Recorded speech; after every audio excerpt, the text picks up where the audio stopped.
Verónica,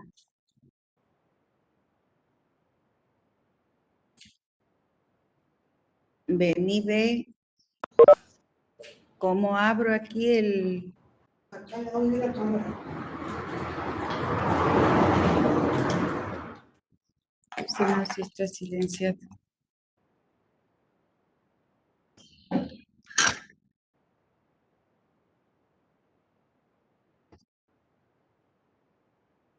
No, este para volver a remover. Está silenciado.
Vale.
Chicos, buenas tardes, ¿me escuchan?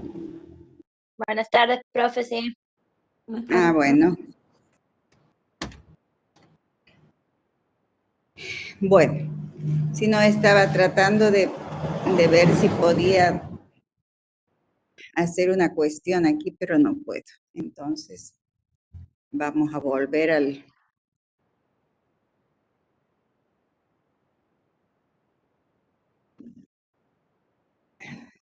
¿Tienen el ejercicio a mano?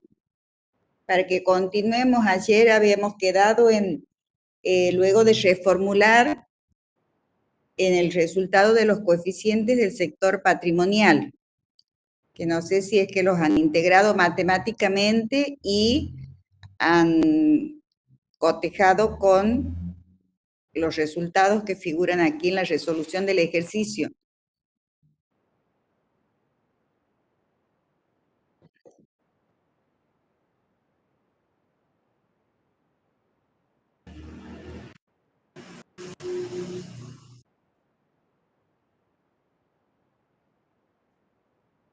¿Me escuchan? Sí, profe. Bueno, para que continuemos con el desarrollo del ejercicio y luego hagamos la interpretación, por favor.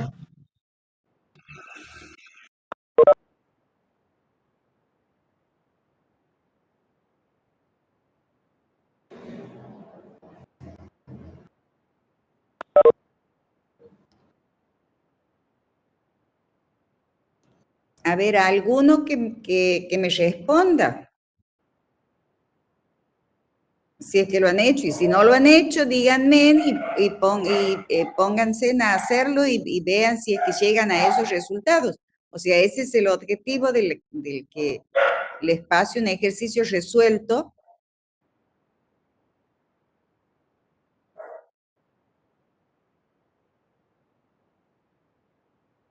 Yo no lo he hecho, profe. ¿Cómo? Así que no lo he hecho yo, así que no sé si estará bien. Ajá. No sé si alguien más lo habrá hecho. ¿Alguien más? Y usted, señorita, que me responde, ¿lo tiene al ejercicio en su poder? Sí, lo tengo la resolución. Ajá. Pero no ha hecho la integración matemática de los coeficientes del sector patrimonial. No, profe, no lo he hecho. Bueno, a ver, póngase a integrarlo. Ahí tiene los valores del activo, del pasivo, del patrimonio neto reformulado y para ver si es que le da el resultado de los coeficientes.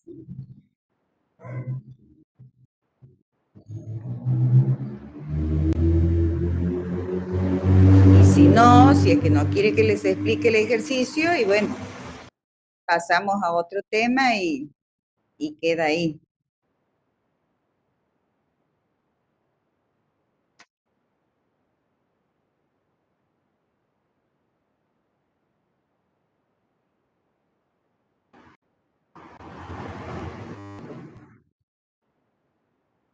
De los 45 alumnos que me aparecen a mí como que están presentes, ninguno tiene posibilidad de hablar, o sea, no está con el dispositivo suficiente como para hablar, o no me escuchan, o no sé, o no quieren tener la clase.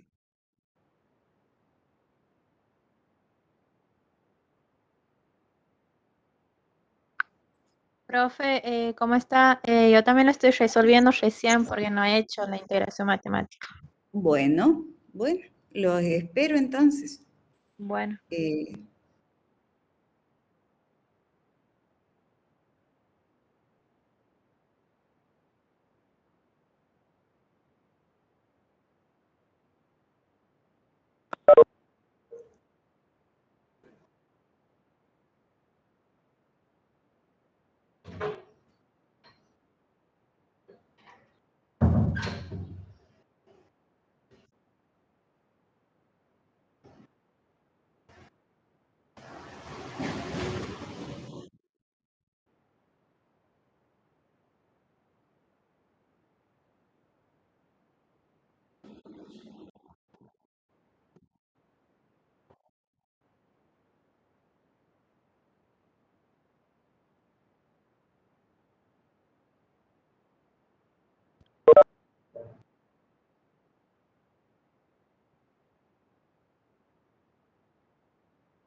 Y la señorita que me estaba diciendo...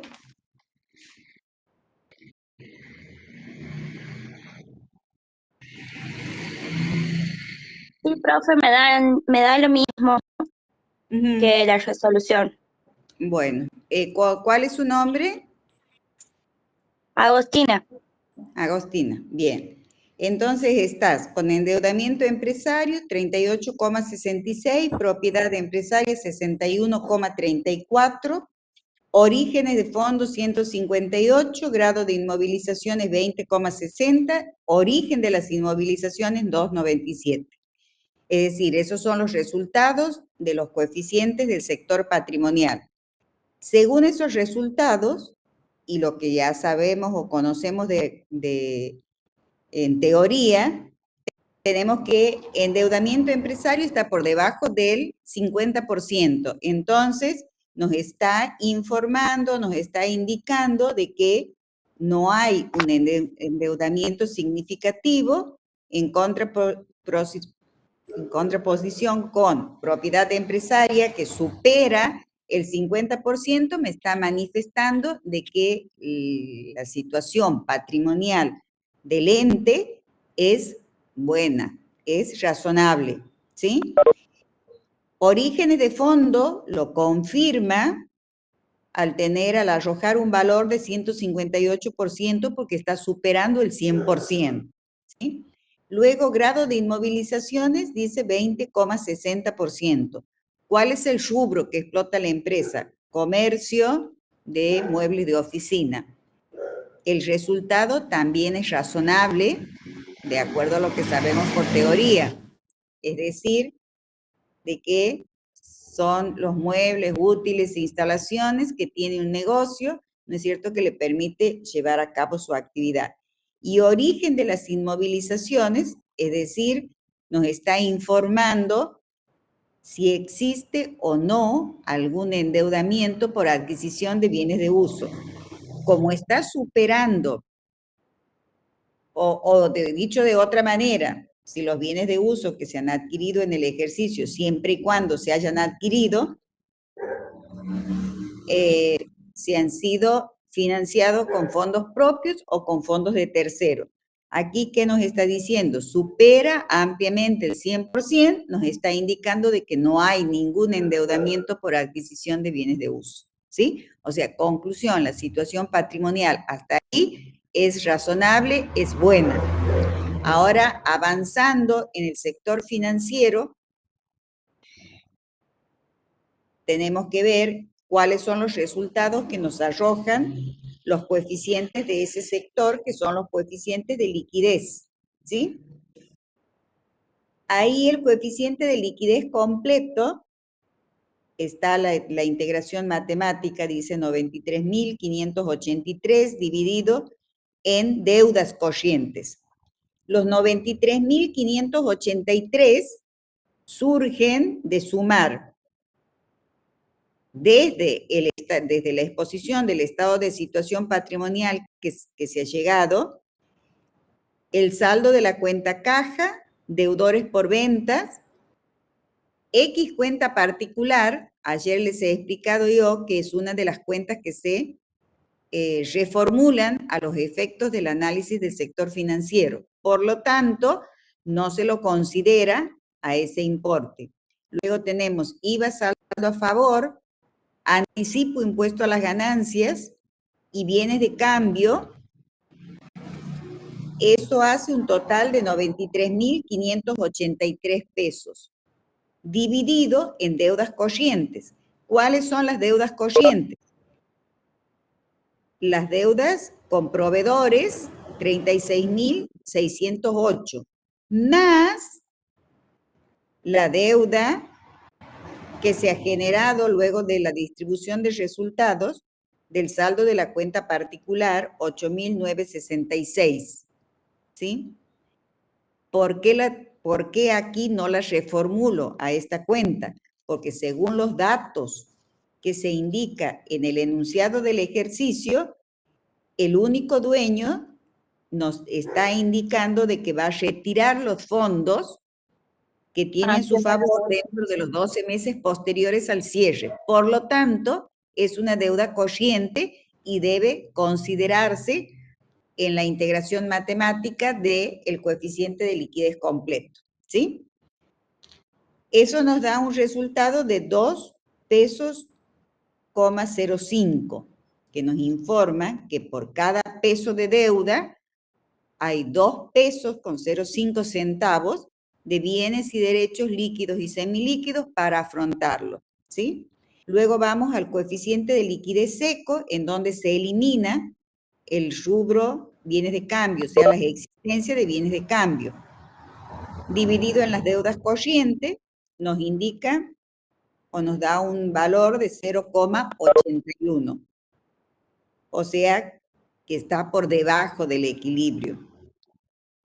Coeficiente de liquidez absoluto, tomamos solamente el dinero en efectivo existente en caja, dividido en las deudas corrientes, y nos da un resultado de 0 pesos, 34 centavos, ¿sí? Que tampoco supera el equilibrio.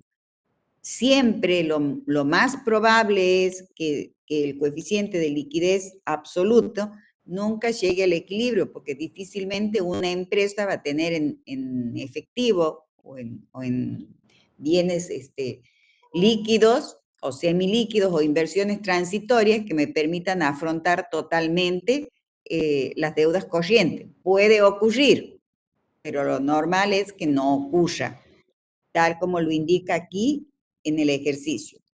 A partir de ahí, lo que hemos visto en teoría es que lo importante, además de conocer el resultado de estos coeficientes, es llegar a conocer en qué está apuntalada o está respaldada, en qué bienes o en qué derechos se encuentra respaldada la capacidad de pago en el corto plazo.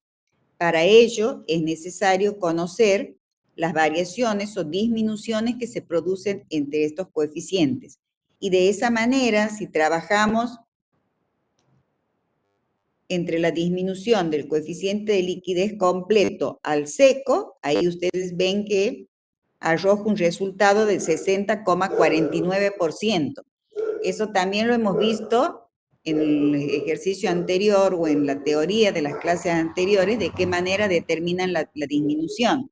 El resultado del coeficiente 205 menos 0,81 por 100 dividido en 205. Les da un resultado de 60,49%. ¿Qué significa eso? De que ese es el porcentaje de representatividad promedio de los bienes de cambio dentro de esa integración matemática, que nos está indicando de que se deben vender esos 60,49% de bienes de cambio dentro de los 12 meses posteriores al cierre para poder tener el dinero en efectivo, ¿sí? Que ese porcentaje, a su vez, lo tenemos que comparar con el porcentaje de disminución que se considera razonable, que habíamos dicho que podía estar entre un 33 a un 40%, ¿sí? En este caso, está superando el 40%. ¿Qué significa? De que hay un cierto exceso o grado de exceso de existencias finales de bienes de cambio, ¿sí? Que tenemos que resolver o averiguar si es que se van a vender esas mercaderías mediante un coeficiente del sector económico que es el de rotación de mercaderías o el de capacidad de colocaciones. Que ese coeficiente, no lo he puesto aquí, pero ese coeficiente lo podemos integrar matemáticamente a partir de la información contenida en el estado de resultados, ¿sí? A las señoritas que están participando, Agostina y Priscila creo que son, ¿es así? Sí. Bueno, rotación de mercaderías es igual a, anoten, es igual a costo de mercaderías vendidas dividido en promedio de las existencias de mercaderías. ¿Sí?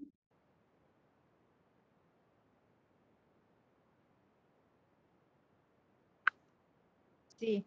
El costo de las mercaderías vendidas, según arroja el estado de resultados, es 146.695. Eso va en el numerador. En el denominador, tienen que indicar el promedio de las existencias, es decir, existencia inicial, 20.200, más existencia final, 56.545 dividido 2. Yo no lo tengo aquí resuelto, pero te estoy diciendo para que lo hagas. 20.200 más 56.545 dividido 2. Luego, 146.695 dividido en el importe ese que te ha dado, y no sé cuánto da.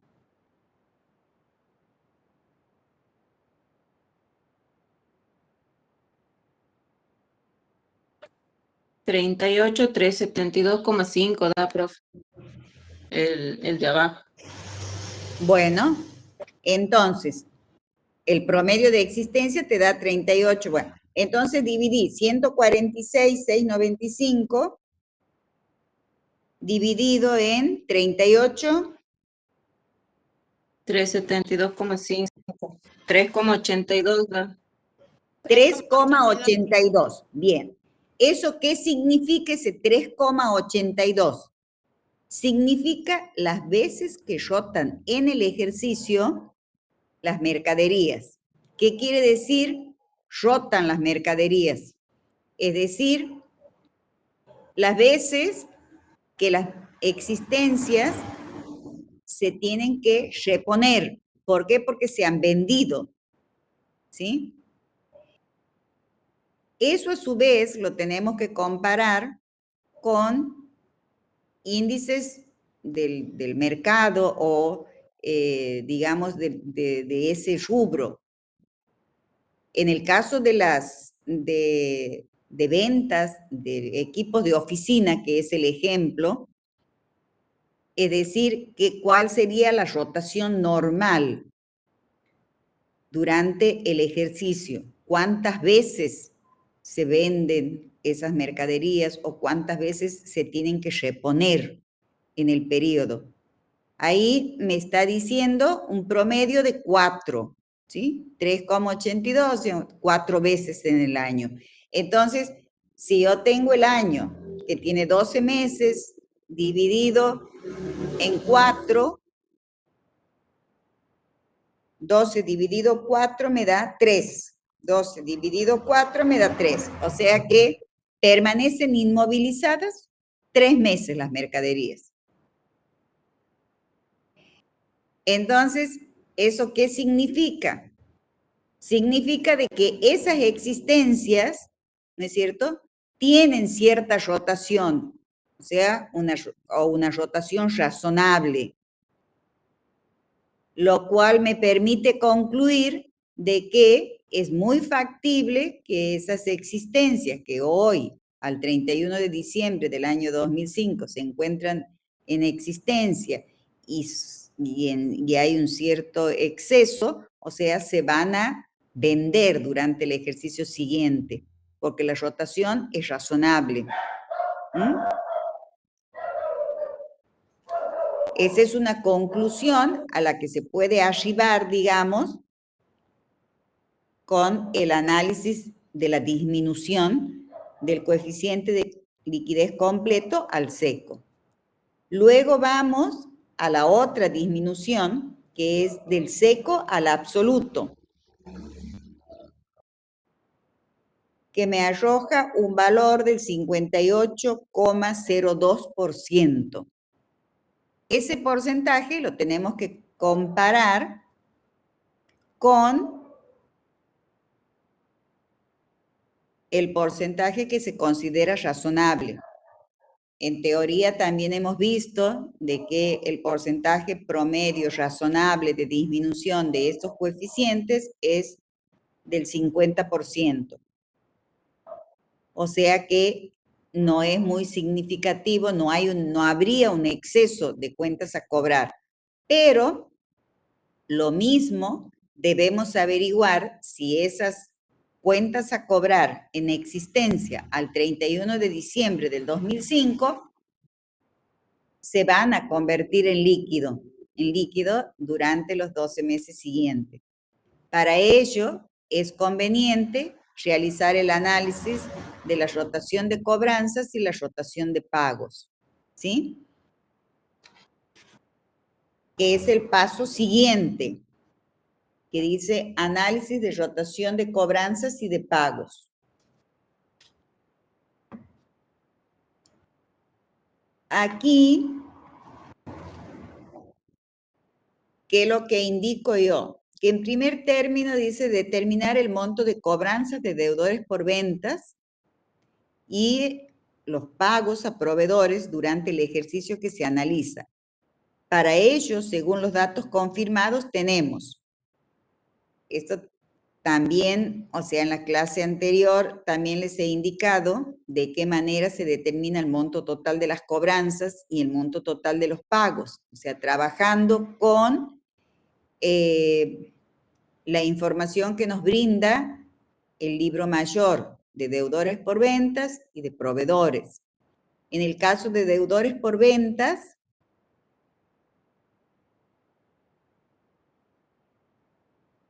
tenemos la información de saldo al inicio,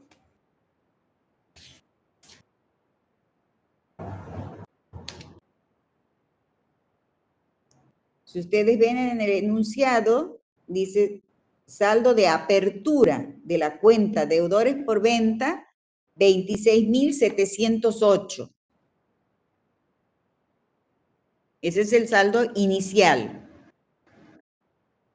A ello le sumamos las ventas a plazo que están en el haber, menos el saldo deudor que arroja la cuenta a la fecha de cierre. ¿Cuál es el saldo deudor que arroja la cuenta deudores por venta? 18.642. ¿Sí? Entonces, 26.708 saldo inicial, más las ventas a plazo que están determinadas en el paso anterior de la resolución del ejercicio, menos el saldo deudor, le da un total de cobranzas en el ejercicio de 150.292. ¿Está claro? Sí, profe. Bueno, lo mismo hacemos para determinar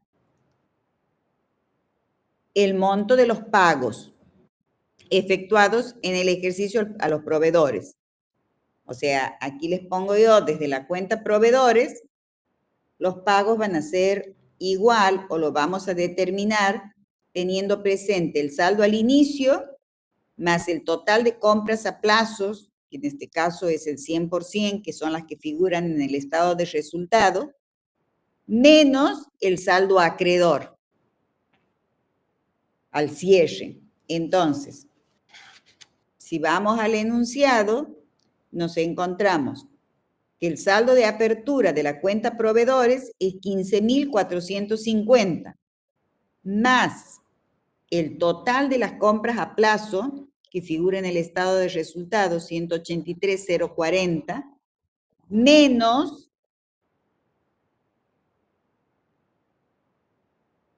el saldo acreedor de la cuenta proveedores, que es 36.608.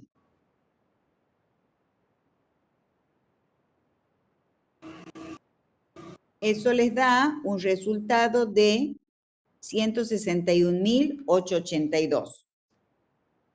O sea que el total de pagos que se han efectuado en el ejercicio es 161.882 y el total de cobranzas 150.292. Siguiendo con el procedimiento del análisis de rotación de cobranzas y pago, el próximo paso sería determinar cada cuántos días se cobran las cuentas a cobrar y cada cuántos días se pagan a los proveedores, ¿sí? Y aquí tienen rotación de cobranzas igual a 47 días y rotación de pagos igual a 72 días. Es decir, de que se están cobrando antes que deban pagarse a los proveedores. ¿Cuánto antes? 25 días, o sea, determinamos la diferencia, 47 menos 72, tenemos 25 días antes que debamos pagar a los proveedores, se están cobrando las cuentas a cobrar, ¿sí? Que esto es conveniente de que el analista, ¿no es cierto?, compare cuáles son los plazos con los plazos de cobranza concedidos por la empresa y cuáles son los plazos de pago obtenidos de los proveedores, ¿sí? Supongamos de que el plazo de pago, o sea, eso lo doy como ejemplo al margen del ejercicio, supongamos que el plazo de cobranzas otorgado por la empresa son 30 días, es decir, que las cuentas a cobrar deben cobrarse cada 30 días, religiosamente. Y aquí la información a la que arribamos me dice 47 días. O sea que hay un atraso de promedio de 17 días, ¿sí? Y supongamos, por ejemplo, esto les digo a modo de ejemplo, y supongamos de que el plazo de pagos obtenido de los proveedores es cada 60 días, ¿sí? La información que logramos es 72 días, o sea, se está pagando después del plazo otorgado. ¿Qué es lo que les quiero decir con eso? De que si bien la empresa tiene establecidos plazos de cobranza y plazos de pago, cuando se ejecutan en la realidad según la información que nos brinda la contabilidad, o sea, no se está respetando, o sea que hay un desfasaje, tanto en el plazo de cobranza como en el plazo de pago. Pero a pesar de ese desfasaje que se produce en la realidad, o sea, me está arrojando lo mismo un resultado positivo, ¿sí? Luego determinamos segmentos de cobros y de pagos. ¿De qué manera? Dividiendo los días promedios del año entre el coeficiente de cobranzas y entre el coeficiente de pagos. ¿Qué nos indica? De que las cuentas a cobrar se cobran en el año 7,65 veces y se paga a los proveedores 5 veces, ¿sí? Luego, con esa información, determinamos, y la que ya hemos obtenido anteriormente del total de cobranzas y total de pagos, determinamos cuánto es lo que se cobra por cada uno de esos segmentos y cuánto es lo que se paga a los proveedores por cada uno de esos segmentos o esos periodos de tiempo. ¿Qué dice la resolución? Se cobra cada vez 19.646 pesos y se paga cada vez 32.376 pesos. Obtenemos la diferencia y vemos de que hay una diferencia negativa. ¿Eso qué significa? Que a pesar que se paga menos veces que lo que se cobra, cada una de esas veces no tengo el dinero suficiente para efectuar el pago acordado con los proveedores, ¿sí? O sea que ahí se está presentando el problema. O sea, yo les he marcado antes en cuanto a los plazos, ¿sí? Que puede haber un problema en los plazos establecidos y los plazos reales. Y luego, ya con importes, vemos de que para ningún pago que tengamos que hacer a los proveedores, o sea, tenemos la cantidad de dinero suficiente. Por lo tanto, tenemos que solicitar prestado o pedirle a los proveedores una refinanciación, ya sea que lo pidamos prestado o que pidamos al proveedor una refinanciación, la consecuencia es el pago de un interés por pago fuera de término, ¿sí? Lo cual va a afectar el sector económico. Luego, si aplicamos la fórmula matemática para determinar la existencia de rentabilidad o de costo financiero, que también lo hemos visto en la clase anterior, tenemos la diferencia en días, son 25 días positivos, por la diferencia en pesos, es negativa 12.730, por la tasa de interés anual, que está dada como dato, que es 40, dividido en 365 días que tiene el año por 100, nos arroja un resultado negativo de 348 pesos, 77 centavos. Al ser negativo el resultado, podemos inferir de la existencia de un costo financiero. ¿Sí? Entonces, volviendo, estábamos allá en los coeficientes de liquidez.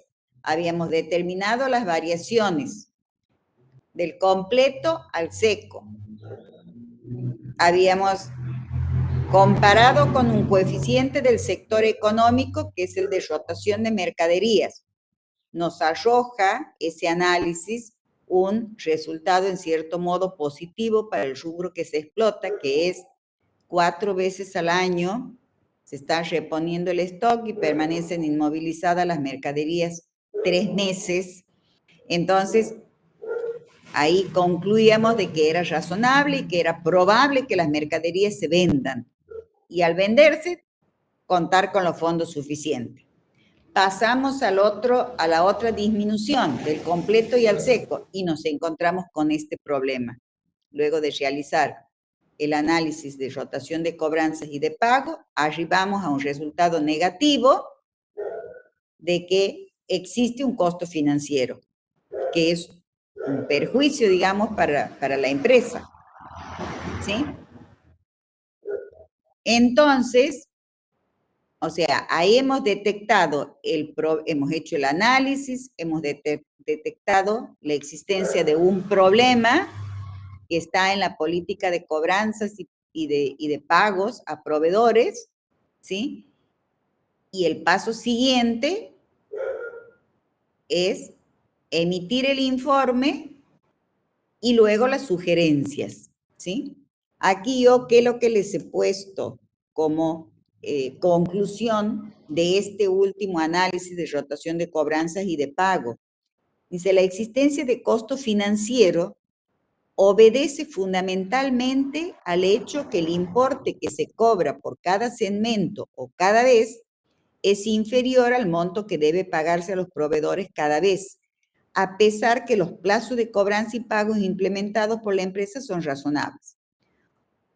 Un costo financiero generado por existencia de cuentas a cobrar al cierre del ejercicio puede deberse a diferencia negativa en plazo de cobranzas y pagos o diferencia negativa en pesos que se cobra y lo que debe pagarse a proveedores cada vez.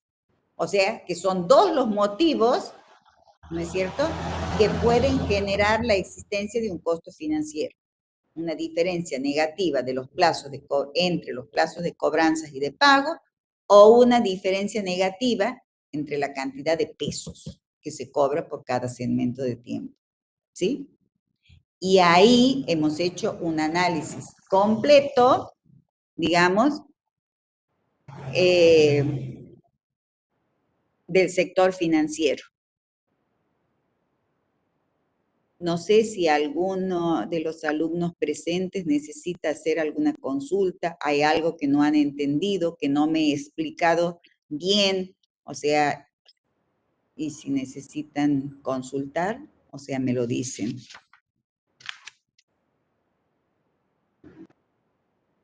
Yo le entendí. Gracias, profe, por la explicación. Sí, sí se entiende, profe. Sí, profe, Se bastante claro. entiende. Bastante clarito, Bueno. sí, es verdad. Está bien, me alegro porque, o sea, yo me esfuerzo para que puedan entender ante esta imposibilidad didáctica que tenemos. Bueno, a continuación, o sea, ¿qué es lo que les he puesto yo? El informe, o sea, cómo se tiene que elaborar un informe de auditoría, estaba por decir, un informe del analista, ¿sí? Que aquí está marcado, digamos, la estructura, lo que yo llamo estructura, que son cada uno de los puntos que se deben respetar cuando se elabora o se formula un informe del analista. O sea, debe ser, en principio, tener claridad de la información, debe estar estructurado, debe estar formulado en orden para que sea entendible a ojos de terceros, que son los destinatarios de ese informe. Si aquí tenemos, de todas maneras, esto, o sea, lo vamos a ver cuando veamos el tema de informes, y lo que quiero hacer es, con este mismo ejercicio, hacer el análisis del sector económico, luego que les explique la teoría, para que podamos ver o sea, les voy a explicar el sector económico y les explico informe, y de ahí ya podemos resolver ejercicios con el análisis del sector patrimonial, financiero y económico y emitir un informe. Ahora,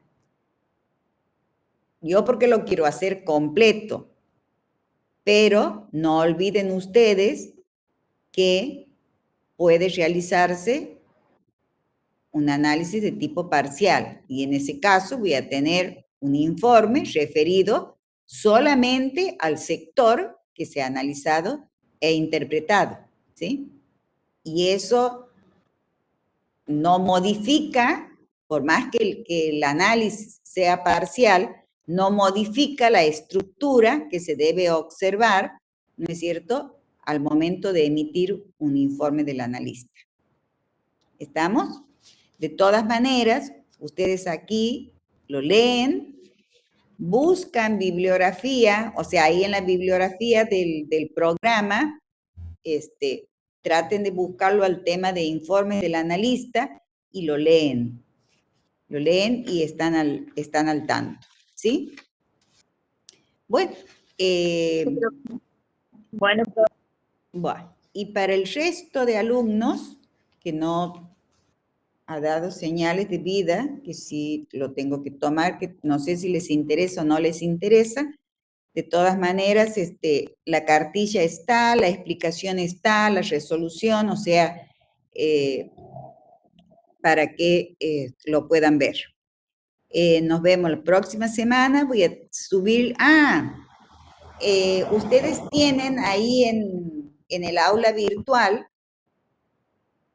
en la réplica que se ha hecho de la que dice cartilla de análisis e interpretación, entran ahí y ahí van a encontrar conceptos teóricos del sector económico, ¿sí? Lo leen, lo imprimen, lo tienen a mano para que lo desarrollemos al tema en la próxima clase. Bueno, profe. Bien, profe. Creo, sí. creo